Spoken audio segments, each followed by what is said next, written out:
Hi, my name is Salma Miskeen. I'm the founder of In-Harmony Education. In-Harmony Education is a personal development institute for mothers who are looking to heal, reconnect and rebuild a life so that they can connect with their daughters and parent with peace and ease. I'm a mother of 5 amazing daughters, and my program, the Empowered Mother System, is based on 3 themes: helping mothers heal, find their identity, and build their connection with themselves and lead with self-compassion and self-love.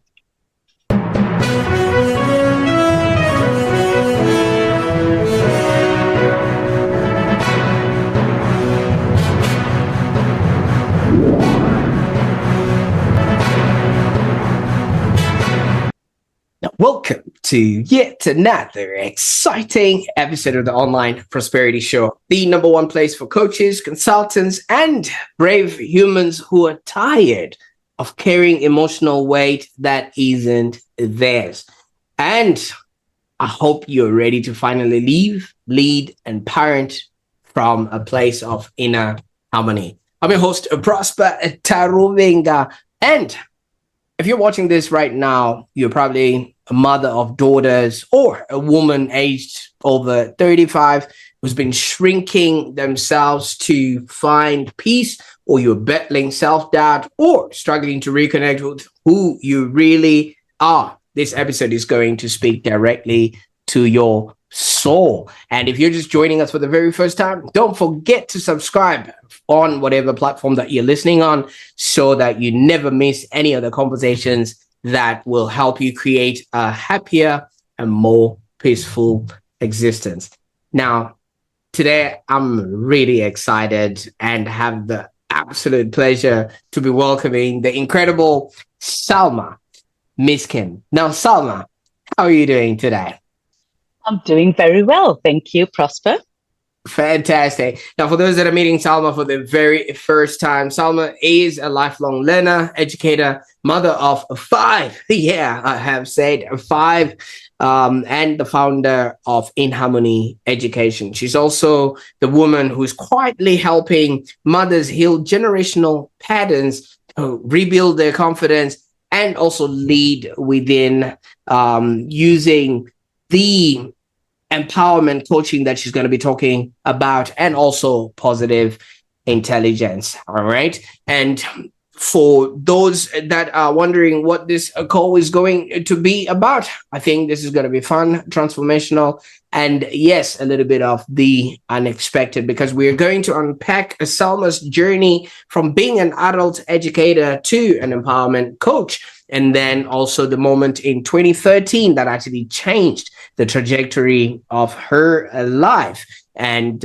everything in between, the fear of invisibility, which she literally had to overcome, and also the invisible lessons she now teaches other women who have actually forgotten their own power or their own essence.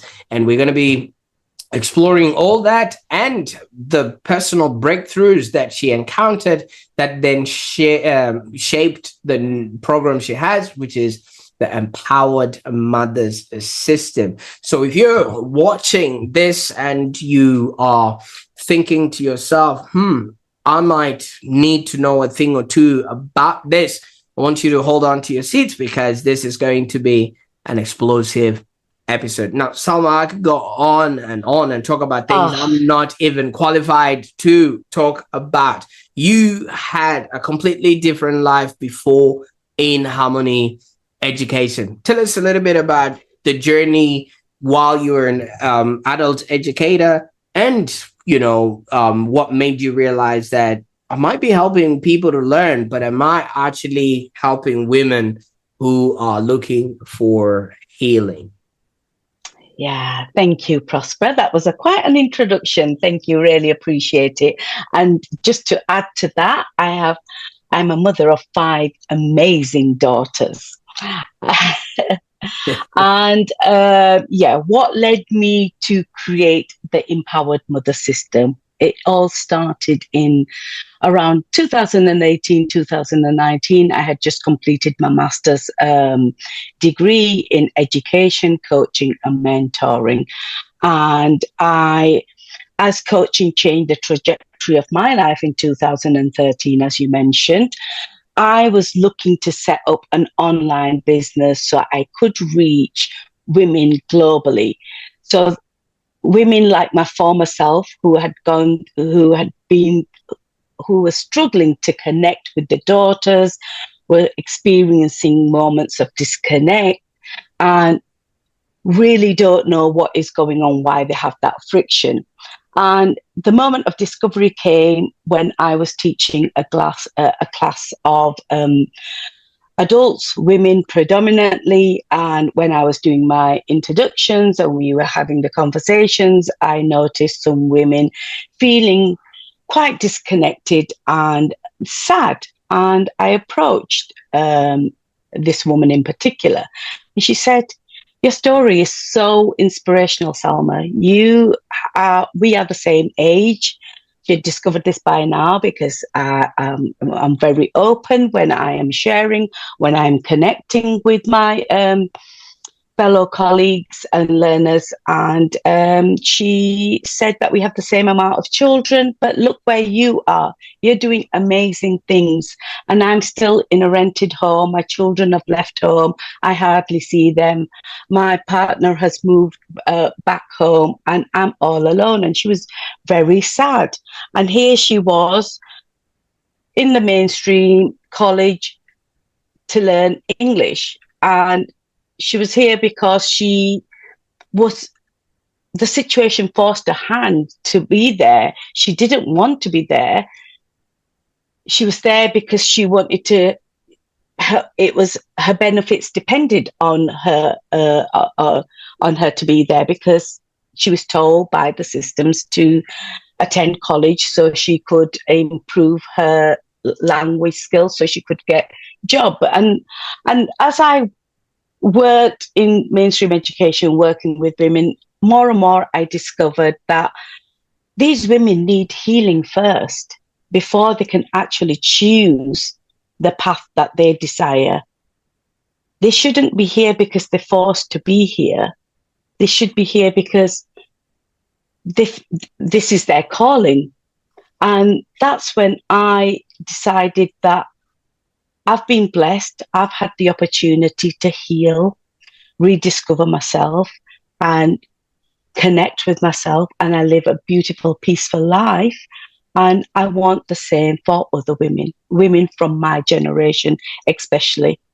And it went deeper than that, because when a woman is carrying that emotional trauma, a mother is carrying that emotional trauma from areas of struggle like emotional or relational wounds, and she hasn't recovered from those, or she has a conflict in her self-belief and identity, or she's going through mental health and well-being challenges, so many different areas of struggle we all have. And if she doesn't recover from them, then silently those traumas get passed on to her daughters.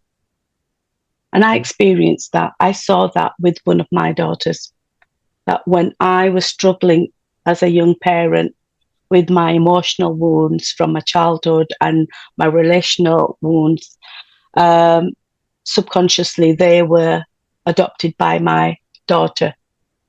And it affected her self-esteem and her self-worth. That when she entered the life of motherhood and as an adult in a relationship, she struggled with setting boundaries, having the confidence, knowing her self-worth. And I think that was the defining moment for me, that it's very important that we heal. And I was so grateful to see that, what was going on, because I had healed by then and I was able to support her. And that's the reason why I feel there's a need for the empowered mother system, that when we heal, and mothers should be seen as leaders. We are leaders in our own domain. we are leading the next generation. I feel the society doesn't give us the importance. The mother's rank should be raised. It's a professional job. I feel it's a professional job that we're doing. We're placed with this huge responsibility in a mother's role. If we were to break down and just look at her role, she plays so many roles within that motherhood. Absolutely. She nurses them, she nurtures the children, she educates them, the taxi driver, she liaises with the educators to give her children the best. She mediates between the establishments and what is going on with the child. She does so much. And I feel that it's not recognized enough. And mothers, we need to have a system, we need to have a program. And that's the reason why I created the Empowered Mother System program, so we can educate mothers. We need to be educated before we become, now there's no shame in saying this, but mothers, either you become accidental mothers or you choose to become a mom. And whichever way, you've become a mom, a huge responsibility is placed upon you. And if you're a young mom, absolutely, and if you've not had the best experience, then sorry, go on. Great stuff. And thank you so much, because there's a lot to unpack there, and I just wanted there is a lot. I just wanted to go into it so that we can, obviously walk at the same pace as the listener here. Now, Salma, I have 2 girls, and it's like a whole circus in there, and I can only imagine what breakfast is like with 5 all at the same time, all having different cereals and different milks. And I don't know if that's the same case in your household. Well, now in my household, it's just myself and my youngest daughter, my 14-year-old. 4 are living in their purpose. They are 3 of them are absolutely amazing mothers. Congratulations. And thank you. And whilst they're managing motherhood, they are doing extraordinary things out there too, balancing both. And looking at them, it's a real sense of achievement. That is my legacy, because I see them grounded.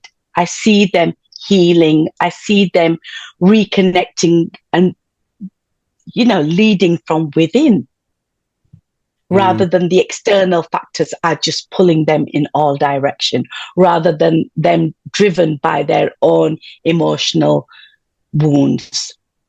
Absolutely. I wanted us to drive to that, because obviously we wanted to establish you having those kids, but they went on to be, well-adjusted humans. But you did mention that you were also battling, before this, you were also battling a journey of connection with your own mother. And that was then translated to your other kid, as you have said that in there. Would you maybe care to just elaborate a little bit on what that felt like for you? Were you understanding it at the time, or is it something you later realized later that the connection was not there? When I was in my 20s, as a young person, and especially when a lot is happening around you, you're managing your emotions and everything, and when life is not going the way you want it to go, you tend to cast the blame on your parents for little things. You only have one way of seeing things, and that's how I was seeing it. I was just casting the blame. Oh, my parents did this, or if they hadn't done this, my life would be a lot more different. So I was caught up in that mentality, the victim mentality, as I call it. But when I did my healing, even in my 30s, I came to realize, because I wasn't the perfect parent. I was a passionate parent, but I was operating from guilt, because I had left a marriage, my choice, and I felt guilty for that. And that's when I realized that my parents weren't perfect, but they were loving, doting parents. they gave us a stable home and a stable environment. But I wasn't ever connected. I didn't have that maternal, that emotional connection with my mother. And that's because in that era, obviously she had 8 children, and the focus was just to make sure that the children are safe and sound, provided for, cared for. She didn't have time. She was domesticated. She was doing taking care of the home, and while my dad was the provider, so it was difficult for her to give that emotional connection that a child desires. That nurturing, that love that I felt that I needed and I felt that I missed out on. So I did a lot of that with my children. I made sure that I told them that I loved them, and but before my healing, I was operating from a place of guilt because I felt guilty for leaving the marriage. And as a result of that, I felt that I was overcompensating by giving them things and trying to please them with material things and take them on extensive holidays and provide for them. But yet I carried a lot of sadness. I carried a lot of emotional baggage. They saw me sad. I was in a relationship that was not the ideal. I had moved from one marriage into another marriage, and I wasn't emotionally healed. And that relationship, as quick as it started, it frizzled out. And that relationship, I was stuck with it for 16 years because of my own limiting beliefs that now I have 3 daughters. I must stay in this. What is the society going to think of me? What is it, from the cultural perspective? And I chose to stay stuck in that situation. I was unhappy. So that unhappiness led to an emotional baggage that I was carrying. Again, identity and the confidence and the conflicts that we can face when we are in those stuck situations. And yeah. So absolutely. I was operating from that for a very long time, trying to be a passionate mother, but struggling with my emotional baggage that I was carrying, blaming my parents and blaming myself and feeling stuck. And that it was like very conflicted situation. It was an internal battle that I was carrying for such a long time. It was just draining.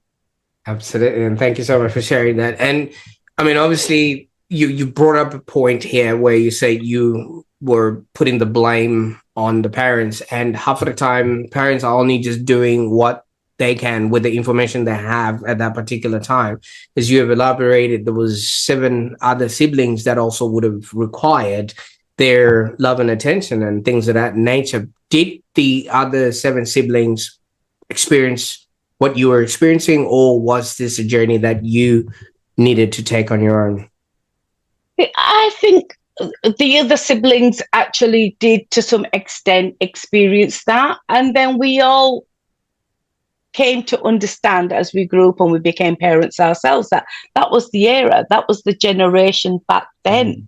So parenting, again, going back to bringing you back to the attention of the reason why the empowered mother system is created, is that parenting, just like leadership and any other profession, adapts with the society and the changes. So should parenting. We should be adapting and adapting. Right. To gain mastery, to learn motherhood, because society is changing. Yeah. And we can't parent with what we learned 20 years ago because things were different. Mindsets were different. Society was different. Media was different. Education system. Children have a voice, which is good, but a lot of parents are I come across now, they say that the daughters don't listen, the children don't listen. They struggle to set boundaries with them.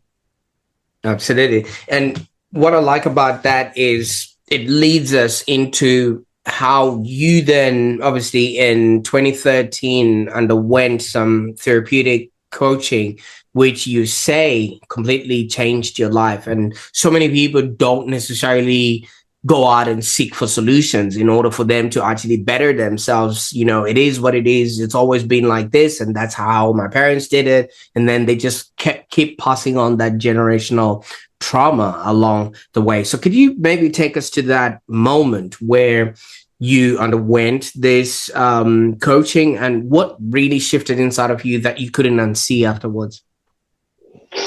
Oh, it was a huge moment of transformation, and I'm so blessed to have gone through everything to have arrived at that moment. In 2011, my beloved father passed away. He was the pillar of the home, absolutely loving, doting father. And 3 weeks before that, I had my youngest daughter. So I had a newborn. And I was also going through my relationship struggle. By this time, I was like, I had enough. I had just wanted to break free, but I was like, how am I even going to do it? And losing my father, having my child, and a year later, my eldest daughter got married, left home. So by 2012, I was feeling sadness. My relationship I had made a concrete decision to walk away from my relationship. I moved away. And and I was feeling lonely. I was feeling sad. I was grieving. And I just wanted to experience joy. And I was done with people pleasing. I was feeling so much disconnect. I didn't want to go to the doctors. I knew I was experiencing some kind of depression, but because being in the childcare sector, I thought it's going to damage my career. And I've got 3 children to take care of. So I typed something into Google to help me, therapeutic coach, not therapeutic coaching, help me, I'm depressed, or I need some, I don't know, I can't remember exactly what I typed into Google at the time, but that's when I found therapeutic coaching. And my coach was based in the US, and everything the program offered, it was just like, yes, I want this. I want to be able to set boundaries and say no. I want to be able to have a relationship with my mother that is nurturing, and it's connection, and it's not out of obligation. And I was desiring that. And I wanted this sadness to go away. And I felt that patterns started to emerge as I read through that content, and I realized that what I was experiencing in my personal life was also showing up in the workplace. People-pleasing tendencies. Now, these sort of things didn't exist in my vocabulary at the time. What is people-pleasing? We can go on about that forever. You know, I didn't have the courage to ever say no.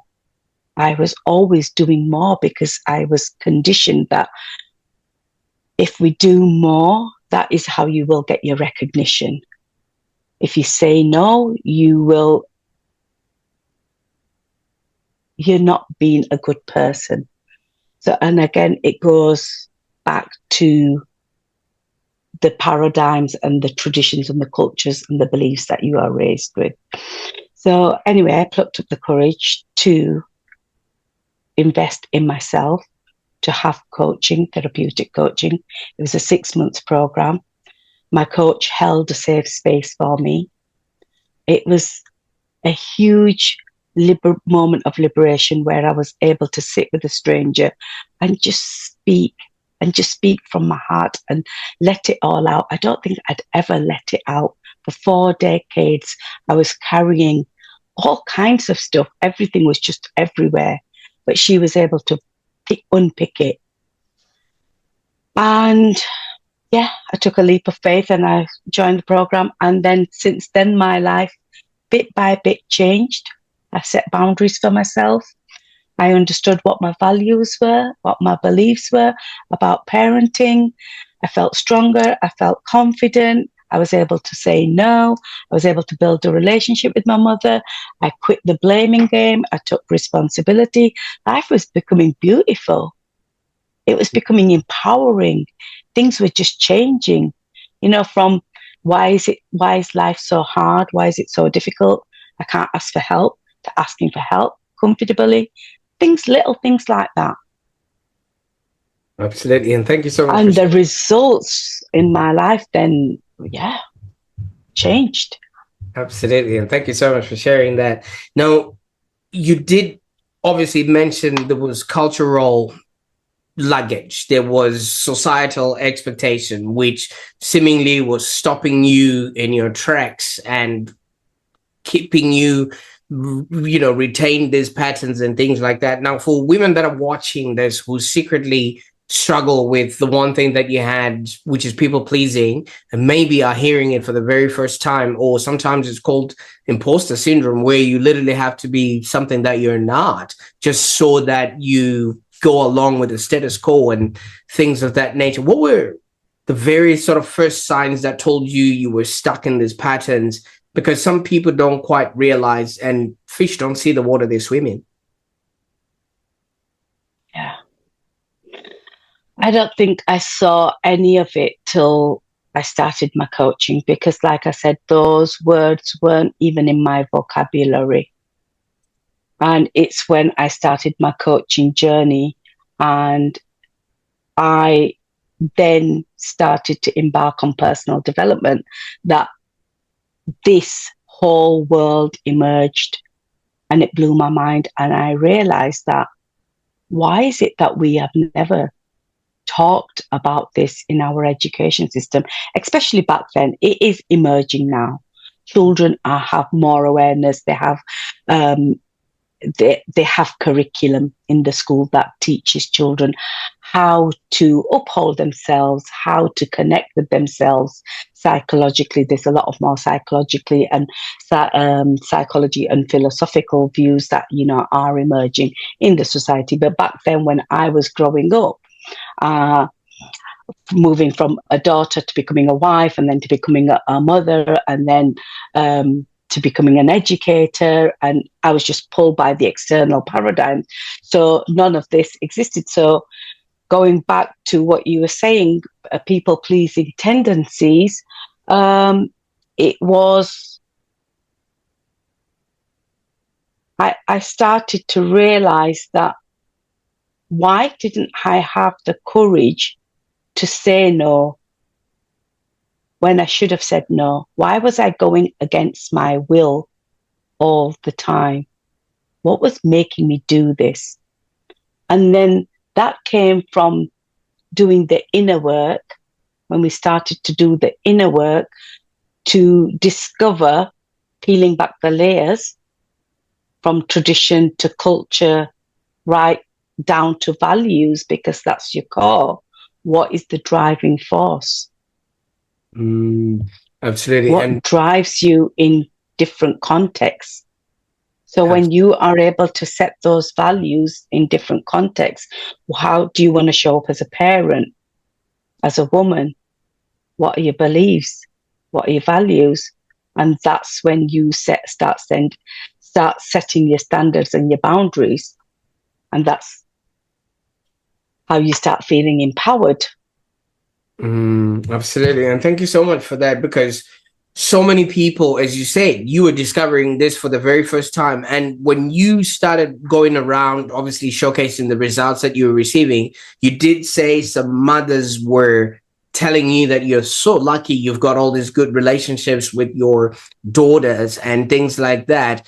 And obviously you realized that this wasn't luck. You worked towards this. Now, is it, when did you then decide from there that I think this is something that other people needed to learn, or did you just keep going and, the learning, then the teaching then came a little bit after that? Yeah.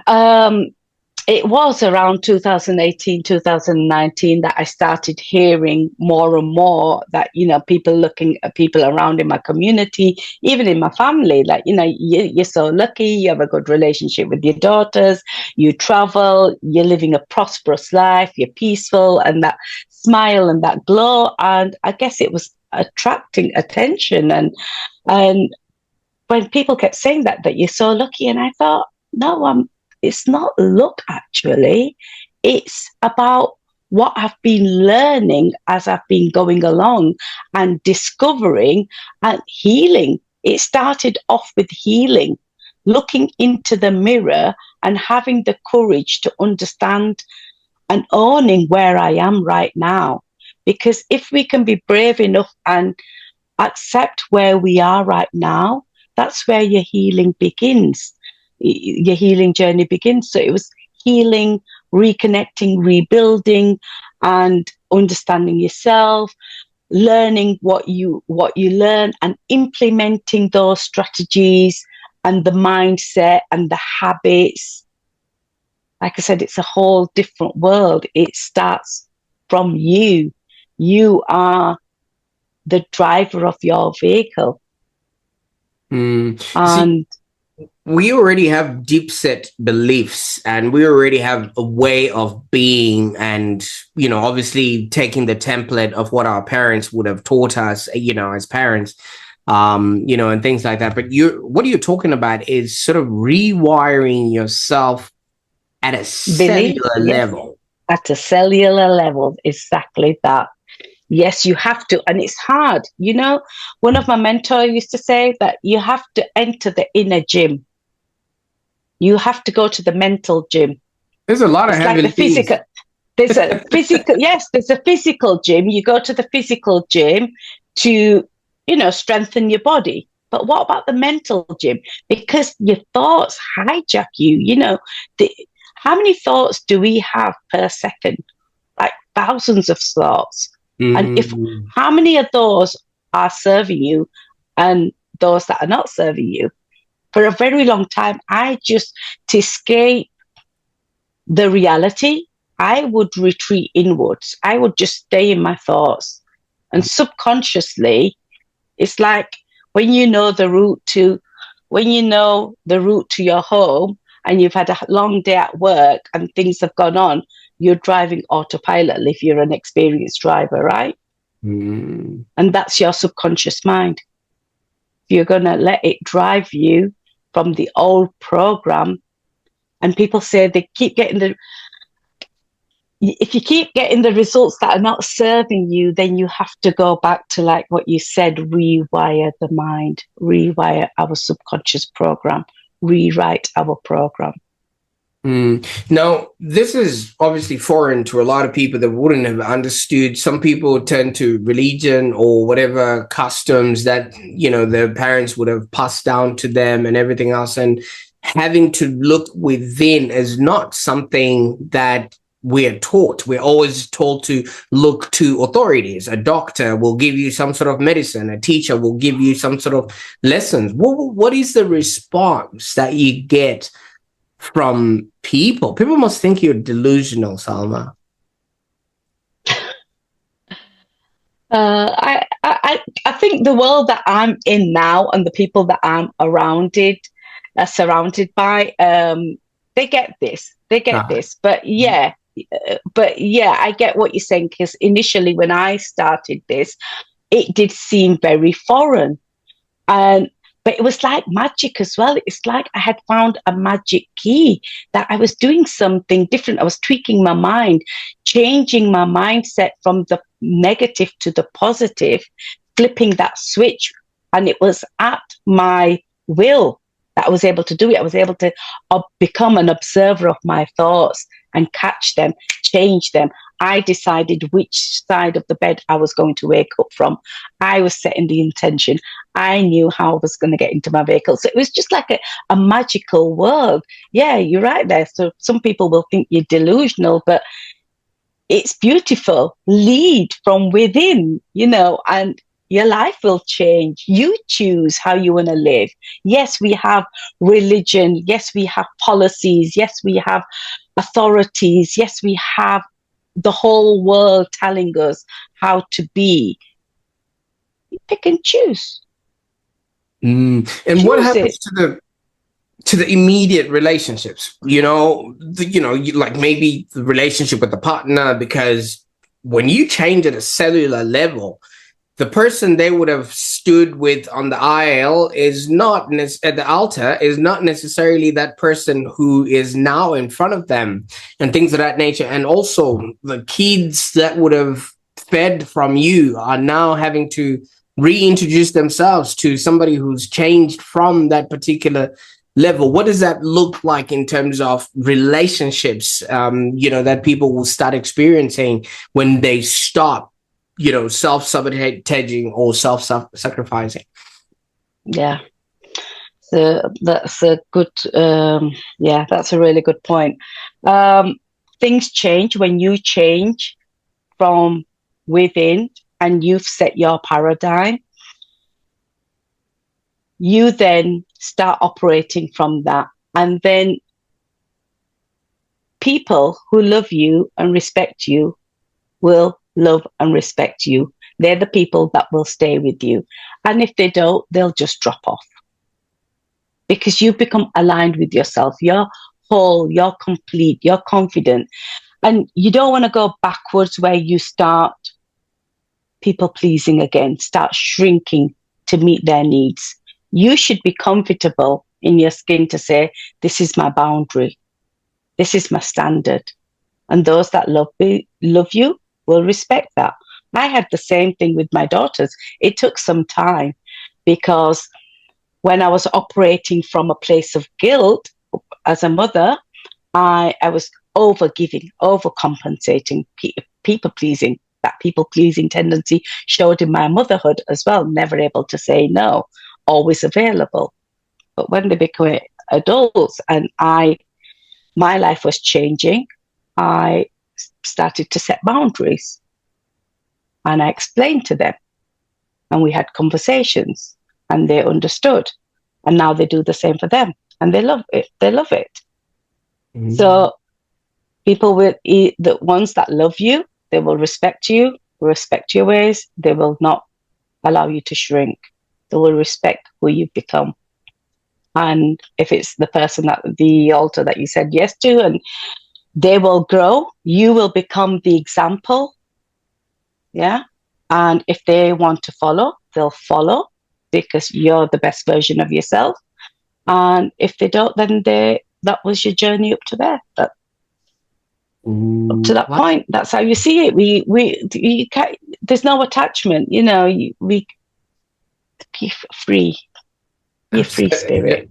You know what I like about that is just last weekend I was interstate. I was in Brisbane, and we flew one of those low cost airlines, and they would sell you a cheaper ticket, right? But they will then catch you on, do you want more leg room? Do you want to add more luggage? Mm-hmm. And then the ticket thing starts getting a little bit bigger, or the price gets bigger.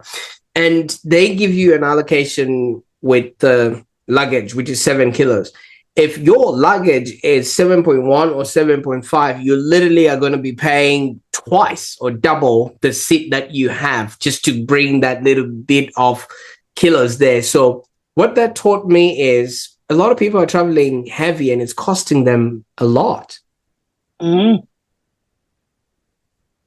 Absolutely. It is. So you've gone on and created programs that help people to not then go back, because it's easy to step up and do these things, but you now, create those little rails so that people can, be empowered and move on. So maybe just walk us through, if somebody's looking at this and watching this, what can they then, be empowered to do or learn, and how can they get a hold of your programs? Yeah. I think for every mother and woman and every human being, we desire peace, having peace and prosperity. Beautiful. 2 worlds, life gifts that we desire to have. And we don't shrink back to ourselves. The Empowered Mother System teaches us to become aligned with who we are. and how we want to show up in the world. And it takes you through the process of healing, reconnecting, and rebuilding yourself so you can thrive. You can not only survive, but thrive as well. So you can have better, fulfilling relationships. So yeah, it's a nice 12-week program. It doesn't happen overnight. For some people, it will take longer. But we're all on our own journey. And it's very uncomfortable.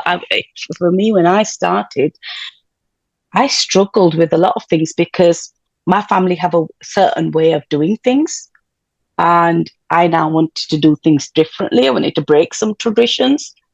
And I got a lot of backlash for it. It wasn't easy, but you have to have the courage. If this is what you desire, either you can follow or you can become a leader. And you choose your own peace, because you know that if you are going to give in to something that is not aligned with you, you're going to experience that conflict and that discomfort, which is not very a nice feeling. And that when we carry feelings like that, then that leads to bigger problems, health problems. Great. So where can people go to on the internet, Salma, to, learn a little bit about what you do and how you can help them? Yeah, so I have a website. It's www.In-HarmonyEducation.com, and I'm also on Facebook. They can find me under my name, Salma Miskeen.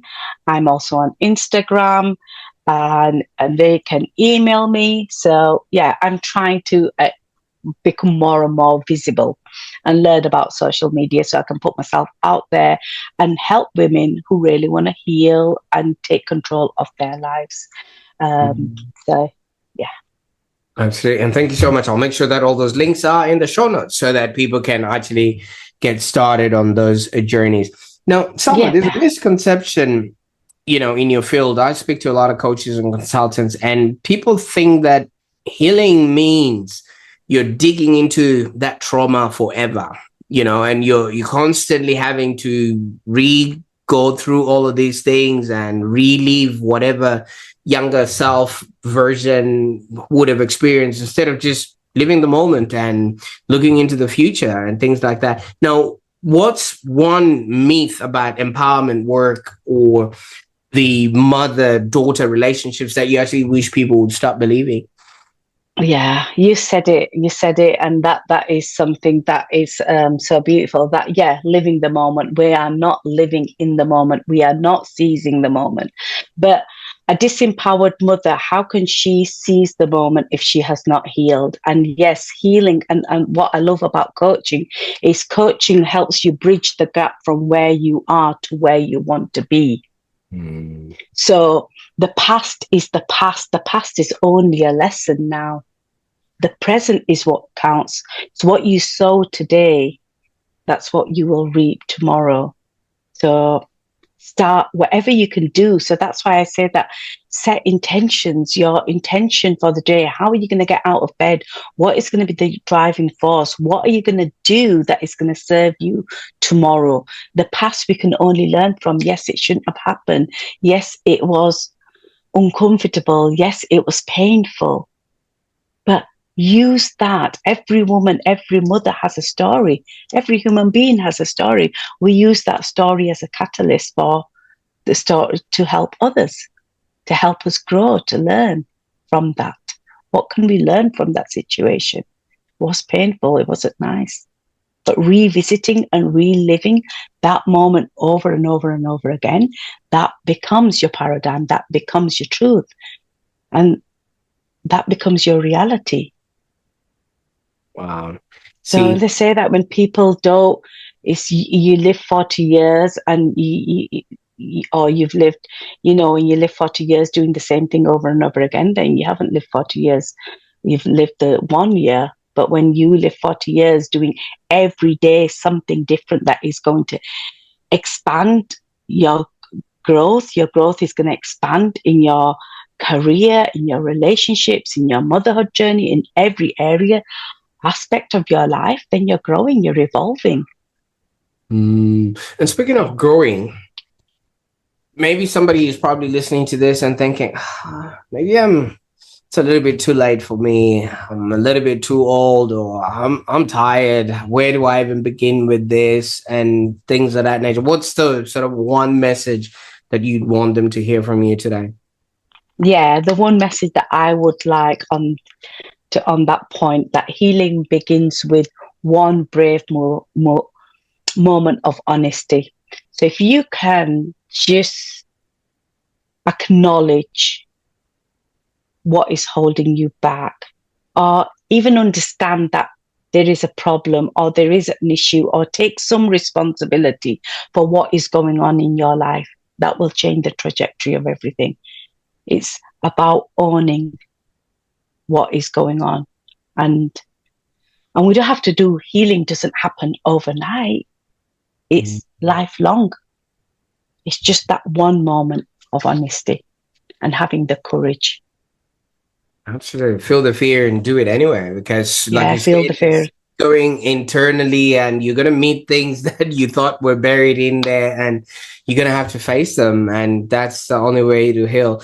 Now, Salma, you've taken us on a journey and this has been such a soul replenishing conversation. And, you know, for so many people, I feel like you've just given them permission because they haven't had some of the words that you're talking about, you know, like people pleasing, you know, the ownership, and actually understanding that whatever burdens you're carrying, you can literally say no by putting boundaries on you. You know what I mean? When you were saying that, I just envisioned an African woman in the village carrying wood or water on top of her head, and I was just saying to them, it doesn't have to be like that. You can move to a place where taps are available and electricity runs through, you know, the wires and things like that. But you've I taken us. love the way, yeah, I love the way you've put that.